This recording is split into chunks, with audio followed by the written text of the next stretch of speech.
Hello, everyone. And since this year, Jesus to the Nation, we are not going to have a conference face to face. So, I'm trying to have a conversation with missionaries or whosoever who would like to be on this channel. So, and this is Tonya. And last year, Tonya and I, we had a little chat on the YouTube channel here too. So, but just in case, maybe Tonya, if you can introduce yourself all over again. Well, James, it's good to be with you again and to have this time with you, sharing about the good things of God and what he's doing in our lives and in the mission field.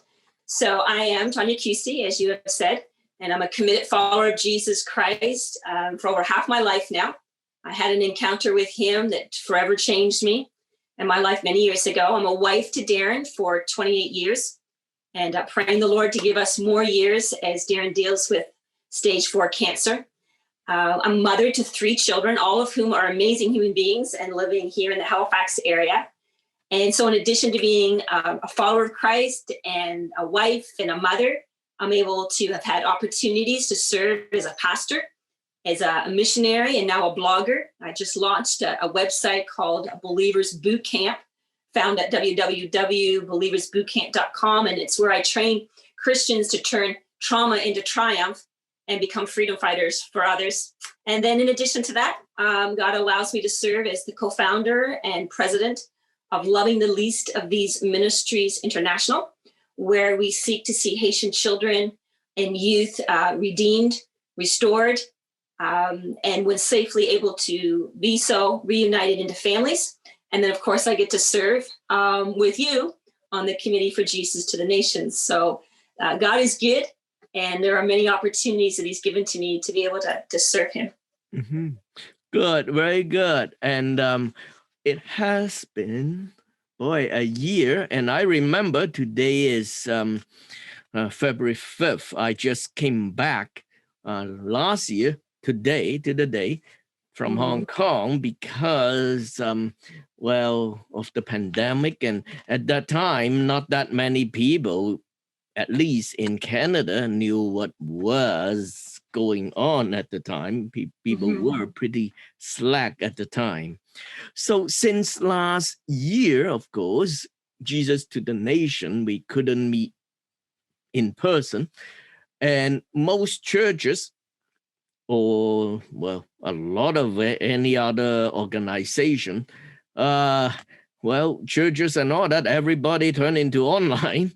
So for a mission organization or a missionary like you, how has your ministry changed during this pandemic? Well, it's a wonderful question, and it's still unfolding, of course. Like you, last year, I returned just a few weeks after you did, I believe, from Haiti. I came back to Canada because my husband, Darin, had his 2nd and 3rd vertebrae separate. So basically, his head was not attached to his body. And so that's another story. Perhaps we'll have an opportunity to share about that another time. So I rushed back from Haiti to be with him, unbeknownst to me. Of course, the borders would close within about 2 to 3 weeks of my return. And I've been locked out of Haiti since that point in time with increasingly difficult measures put in place, meant to protect Canada, but certainly makes it extremely difficult, if not impossible, for me to get back to the mission field right now. And so I'm locked out of Haiti, but I'm crying out to the Lord daily to help me to return to my adopted land and to continue to live amongst the abandoned and abused orphans and street children. And so in the midst of this lockdown and in the midst of this continual constant prayer before God, we've had to shift as a ministry. And I've had to shift my direct leadership to indirect leadership, with the day-to-day operations being overseen with our LT Ministries, international staff. And, I continue to cast the vision to see more and more children rescued and redeemed and restored and reunited into families, but I'm doing it at an extreme social distance. And so my daily interactions with our staff is mostly electronic. There are the WhatsApp phone calls, a Facebook Messenger conversation. This is how I've been able to keep someone in contact with our children at our orphanage, the House of Hope. And this is not what I dreamed of. This is not what I desired for my missionary service to look like. But I'm so thankful to God for his grace and the strength of our Haitian staff, because without this, our ministry would not be growing in the midst of this worldwide chaos, not just in Haiti, but here in Canada as well. And we are growing. We have grown not despite, but because of COVID. And since my departure from Haiti last February, we were forced, because of COVID, we were forced to find a location to have a drop-in center for street children. We had been feeding them at a local church. And when COVID came into Haiti, like many of the countries in the world, things just started to shut down immediately in Haiti, including the churches. And so the door, literally, to our ability to be able to feed these boys their weekly meal and to have, testimonies and worship with them and prayer with them. And when we were able to provide basic medical care, that all stopped. And we began to be forced out on the streets, which made it dangerous for our staff. And it made it dangerous for the street boys, because the street boys are not well received in the country of Haiti. They're not trusted, and not necessarily without good reason. And so they were forced to make a choice between starving on the streets or come to our location on the streets to be able to have a meal and be in danger of the local community, which would not warmly receive them. And so as it turned out, that continued for a period of time to where it became too dangerous for us. And we asked the Lord to provide a location for us to safely be able to provide this meal and this ministry to the boys. And shortly after I left Haiti, and prior to COVID closing the border for good, we had one of our street boys by the name of Richard, who was murdered and stabbed and murdered on the streets of Haiti while he was sleeping. And so in honor of his life, we named this new drop-in center Richard's Refuge. So where we were not able to provide refuge for Richard, in his honor, we wanted to provide refuge for other street boys. And so we now have a drop-in center where we have approximately 50 boys and now girls coming. We're able to feed them the once-a-week meal for $1 per meal. And a number of them have come to Christ and are being discipled by Reverend Jonas Bienvenu. And so here we are growing from the street children, going from our orphan children who are ages 3 to 16 at the House of Hope. Now we've expanded to reaching out into the community, into the street lives. And so we continue to move in that area. We're looking at starting a school for them as of this week. We were able to locate some resources to begin to educate these children and youth from ages 6 to in their 20s. And so we're moving forward in the next level. The only thing, James, that these street children have asked me for, personally have asked me for, is an education. And so a lot of this would not necessarily be happening if it were not for COVID. If it were not for COVID. COVID forced us to expand. It forced us to go outside our bubble and crossed out literally onto the streets. And so now we have this drop-in center, and now we're moving into providing education for them. And we've also added a prison ministry. We've had Pastor Jonas and his wife Jennifer, along with a number of other young Haitian leaders, start to minister in the juvenile prison with incarcerated youth, bringing the gospel with testimonies. We send in prison packets for each of them, including the guards and including social workers who are in the prison system, in providing oversight in this area. And we're able to provide them with the Bible, bottle of water, loaf of bread, toothbrush, toothpaste, deodorant, and bleach for $10. And we take the prison packets in and we provide ministry to those who are incarcerated. And we've been approached and asked to also provide ministry to a women's prison. And so we're looking at moving into that direction probably in the coming weeks, if not the next month. And so again, we're seeing the girls coming into the drop-in center. And so I'm now praying, Lord, you're bringing them to us. You're enlarging the place of our territory. Grant me strategy and wisdom in knowing how to now reach out to the girls and be able to see them also rescued and redeemed and restored. And so, ministry is not looking like it was even just under a year ago. But God is still moving. And the call is still the same. The call is to go. It doesn't say in God's word, go unless there's a global pandemic, or go if it's safe, or go if it feels fun, go if it's easy. It simply says go. And so while the means and the method of going right now is very different, it's not what I desired. It's not what I want. I want to be in Haiti. God is still on the move. And he, if anything, in our ministry in Haiti, he's expanded and taken us farther than we were, at a faster pace than we were. And I'm not even there. And so this forces our Haitian staff to recognize that they can do all things through Christ who strengthens them. Not all things as the missionary provides or strengthens them, but all things through Christ who strengthens them.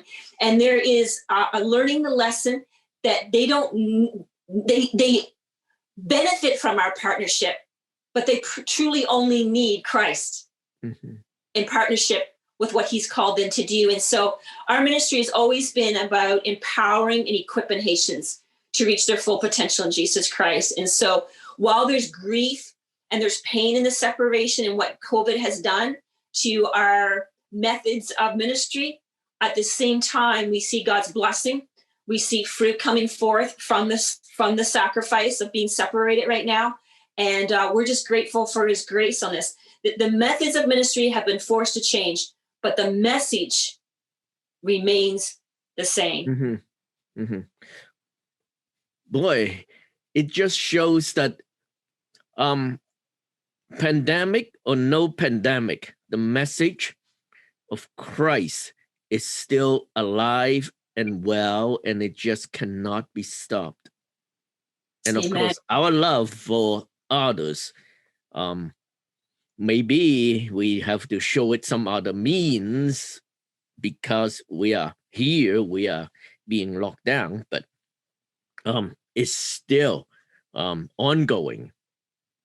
Yeah. Ongoing. And, as much as I know our staff and certainly our children and our street children, our street boys, and now girls would want us to be together. Again, there's fruit coming forth from the separation. And Haitians, by and large, as a culture, have been taught that they need to depend on the foreigners. It's typically the foreigners that are providing education, providing medical care, providing training, providing orphanages, and orphan care. And so we've taught them that. And in doing so, I believe, in my opinion, that we've largely harmed them. It's like having a child that we constantly do everything for them out of love for the most part, but we actually are handicapping them in being able to reach their full potential and learn and grow and become all that they were designed to be. And so this COVID situation, particularly in Haiti, has, again, been difficult, but at the same time, I believe God's grace is sufficient in showing our Haitian staff, we have 12 right now who work for us, we will need more as we begin this school, to recognize that though I'm here and I'm praying and I'm supporting them and I'm there for counsel and leadership and accountability, I am not there, but Christ is there. And they're on the front lines. And so the things that I would normally be doing, the things that I would have been arranging, such as getting that drop-in center, arranging for the funding, arranging for the signing of the lease and all of those things, I've had to trust our leadership to do that. And by them doing that, they're recognizing that we're partners. This is not a hierarchy. We're partners, and we bring different gifts and abilities and cultural insights together in the strength of Jesus Christ in order to move forward in seeing Haiti changed one child at a time. And so it's not to say that we're not in pain over the separation, that we're not grieving over the impact of COVID, not only on our ministry, but on the world. People are sick, people are suffering, people are dying, people are losing their jobs, people are fear-filled. This is something we take very seriously, but at the same time, we do recognize that God is working in our case for sure, and for certain that he's working it together for our good as well as his glory. Mm-hmm. Mm-hmm. So what are some other creative means that you find for the past year, since March, since you couldn't be there or they have to do whatever, learn and do it themselves? Are there any creative means that you discovered in the mission field? Well, I hope it's creative. I feel like it is for me. While I'm spending this time in a COVID lockdown, I am still seeking for creative ways to communicate the needs of Haiti while here at home in Canada. Conversations like this. I've had other online interviews with mission support groups in Canada and even in the United States. Getting the word out as to what's happening in Haiti and the needs of the children and the youth through newsletters, various social media platforms. And even when it's been safe to do so, I've been able to do it, at least thus far, in person in Nova Scotia, to be able to have in-person conversations and meetings and messages. And I'm trying to make the most of this lockdown and lockout in Haiti because of COVID, and shifting my time focus to getting that word out in those other means of communication. And also, again, starting this blog and writing and spending more time in prayer, putting more time into seeking the Lord's heart to say, grant me the wisdom, the strategy I need. How do I get the word out? How do I reach people with the message of the gospel, whether it's here or in Haiti? And also taking time to put to pen, so to speak, the stories. One of the things I frequently hear when people talk to me or ask me about Haiti is they will say things like, you should write a book. Have you got that written down? Tell the stories, because people have a hard time. Many who have not had the opportunity and privilege and honor of going to places like Haiti, they want to know what's happening. They want the God-sized stories. They want to know that the gospel is making a difference. And so I've been spending that time trying to be creative in my communication by starting this blog at believersbootcamp.com and getting the message out and sending out the newsletters and sending out personal emails and contacting our sponsors, trying to make the most of this COVID, the most of every opportunity, as we read in the scriptures, to get the message out and to be a voice for those who don't have a voice, and to be able at the same time be a spokesperson, so to speak, for the heart of God, for a world that's in pain, again, here at home and in Haiti. And so I want to redeem the time. I feel like if I'm forced to be where I am and not able to be where I want to be, then I'm gonna make it count for kingdom work. Okay, good. Very good. Just when we are done, make sure that you send me the link of your blog site and any other information about your ministry, so I can put it in the description side of of our video. So, well, you talk a lot about what you have gained. Can you say something? What do you miss this year? Of course, you missed being there, but what other things, physically or emotionally, did you miss? Oh, I'm not even sure where to begin. I miss everything about Haiti. I miss my life there. I missed being with our orphans. We have one right now, Christopher, our youngest orphan, who's been hospitalized for a week. I miss being there, just holding him. Videos are not the same. And I'm sure those who have children or family members or friends that they too have not been able to see because of travel restrictions can have some understanding of that. For me, it's added pain because our children are abandoned and in most cases have no family. They're orphans. And so having been abandoned already, and in some cases abandoned by another missionary, who originally took them in. And now, in a sense, it feels like I'm sure I've abandoned them. And so that's difficult for me. I miss the sights and the smells and the sounds of Haiti. I miss Haitian food. I miss the sun. And I even miss the chaos and to a degree, even the conflicts. For me, there's a greater sense of the presence of God in Haiti.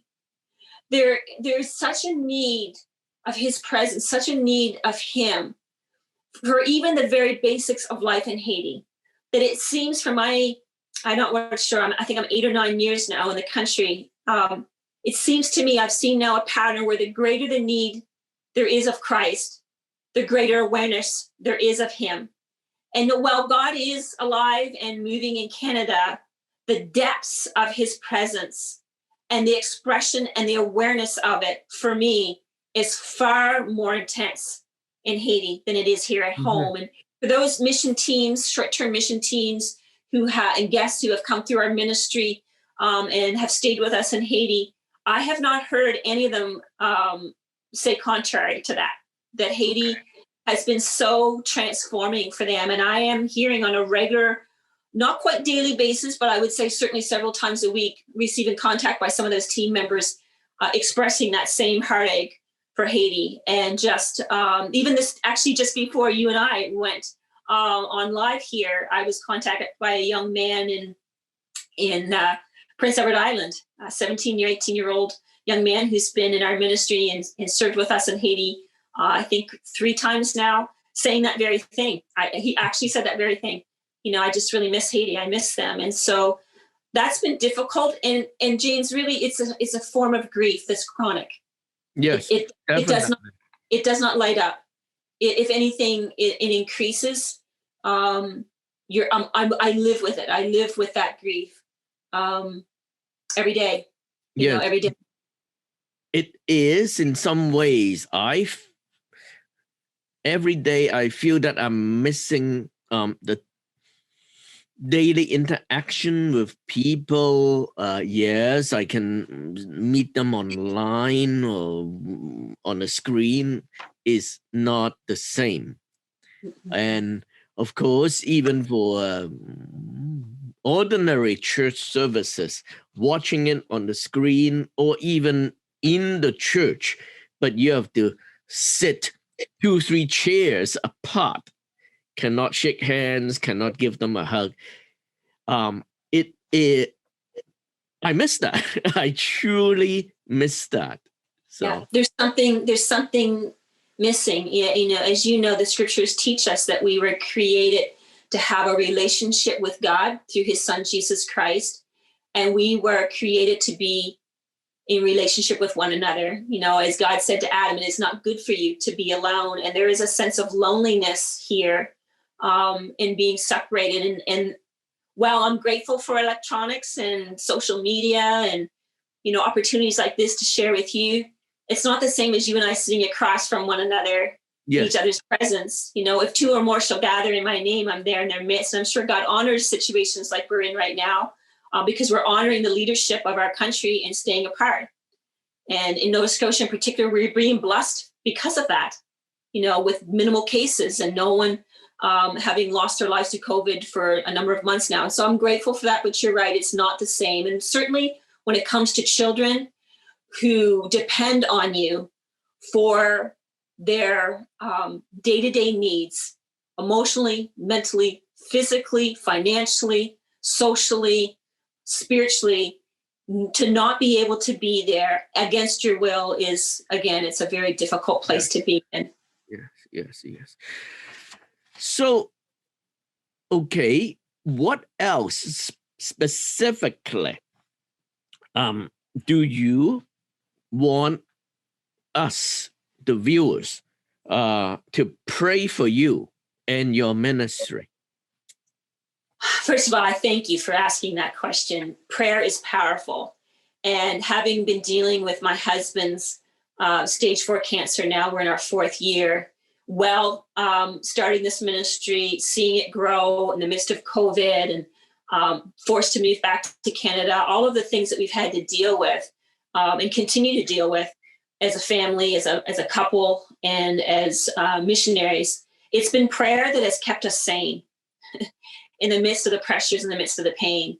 And so I'm grateful for the prayers of God's people. And I would ask that there would continue to be prayer in the regards of Darin's health.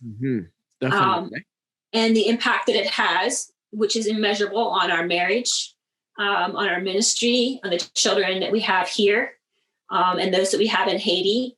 Certainly my return and timing of my return to Haiti and the patience and the waiting. As I shared already, being away from Haiti is extremely difficult at every level for me. And so having that peace that God is continuing to care for those that I love, because when I left in February, I left everything. I thought I would be back within a very short period of time. So I've left everything, my clothes, my possessions. Darin did the same in 2018 when he left to come back to Canada for medical tests, not realizing that he may never be able to go back. So there's no closure there for him. So certainly asking God to watch over my coming and going out of the country, wisdom and discernment. And how do I live here in my culture, in my country, in my province, in my home? Well, my heart is there. How do I live in my own culture when I long for the Haitian culture? How do I faithfully serve as a missionary when I can't even get to the mission field that I feel called to? And then strategy, prayer for strategy. How do I move forward in faith and fruitfulness while in this lockdown? How do I serve these girls that we're finding on the streets now coming to us and telling us that they're being, raped every night on the streets? How do I see them rescued? How do I see them redeemed? How do I specifically do that? Prayer for the startup of the school and all the resources that we need. We have children who are traumatized. They will not be able to attend a regular school setting in Haiti because of their social status as being street children, traumatized, uneducated. The 6-year-old and the 20-some-year-old have the same level of education. And so how do we bridge that academic and social and age gap? And then of course, protection for our staff. We have had an increase in Haiti in kidnapping. There was a mass exodus of foreigners, including missionaries, prior to COVID because of the increase in kidnapping and in the violence, political protests that are taking place. Just this last week, I've had two of our staff make me aware of one was a threat on one of their lives for kidnapping, and the other one experienced prior to this a armed robbery and locked himself up in his house for 2 weeks in fear and terror from that. So protection for them. Right now, the country is in increased chaos because there is a portion of the country that want Jovenel Moïse, the president, to step away from his position, and he is not in a position to do that. So there right now, as of today, violence and a lockdown as a result of that. And so praying for their safety. Whenever we send money to Haiti, they're in danger. I've had other organizations and colleagues who have had their staff murdered, leaving the ATM or leaving Western Union or leaving the bank. And so that's very concerning for us. And of course, my little Christopher. You can find out more about Christopher. You go on our Facebook page, Loving the Least of These Ministries International, and you'll be able to see the pictures and the video that tells more about him.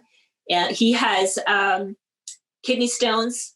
He has an infection in his wrist. He has a bladder infection, and his whole body is swollen. And so he certainly would be someone that I would ask for prayer, that God touch and heal him. Yeah.